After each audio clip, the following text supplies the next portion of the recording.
রীতিমতো উচ্ছ্বসিত মতুয়া সম্প্রদায়ের মানুষজন এই বাংলায় যারা শরণার্থী হিসেবে বসবাস করেছেন যুগের দিনের পর দিন বছরের পর বছর তারা নাগরিকত্ব পাচ্ছেন। এরপর আসি এই নাগরিকত্ব নিয়ে তাহলে ঠিক কোথায় সমস্যা বলতে পারেন আপনারা? কারণ এ রাজ্যের মুখ্যমন্ত্রী মমতা বন্দ্যোপাধ্যায় তিনি এক প্রকার সিএএ নিয়ে বিরোধিতা করছেন, যেখানে দেশ জুড়ে একটি আইন লাগু হয়ে গিয়েছে, সেখানে সিএএ নাগরিকত্ব দেওয়ার আইন বলা হচ্ছে, যা নেওয়ার নয়। আর সেই সিএএ নিয়ে যা আগেই স্বরাষ্ট্রমন্ত্রী অমিত শাহ তিনি ঘোষণা করেছিলেন এবং কথা ছিল যে লোকসভা নির্বাচনের আগেই এই আইন লাগু করে দেওয়া হবে, তারপরে দাঁড়িয়েও তাহলে সেই প্রশ্ন যে সিএএ নিয়ে কি ভুল বোঝানো হচ্ছে, কেন এই প্রশ্ন উঠছে? কারণ আমরা সকলে জানি এই প্রশ্ন ওঠার একমাত্র কারণ যে রাজ্য তাহলে কি ভয় পাচ্ছে।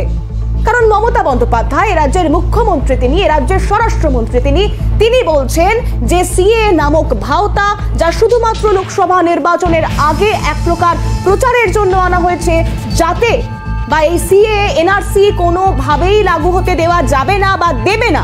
তাহলে কোথাও একটা কেন এই সমস্ত কিছু গুলিয়ে ফেলবার একটা চেষ্টা? একবার শোনাই আপনাদের মুখ্যমন্ত্রী মমতা বন্দ্যোপাধ্যায় কি বললেন, শুনুন। ইলেকশনের আগে প্রতারণা, ছলনা, বঞ্চনা, নাগরিক অধিকার কেড়ে নেবার চক্রান্ত চলছে। তার সম্বন্ধে একটা কথা বলি, ভালো করে কান দিয়ে শুনুন, কাজে লাগবে। যে রুলসটা কালকে কেন্দ্রীয় সরকার ঘোষণা করেছে, আদৌ এটা বৈধ কিনা আমার সন্দেহ আছে।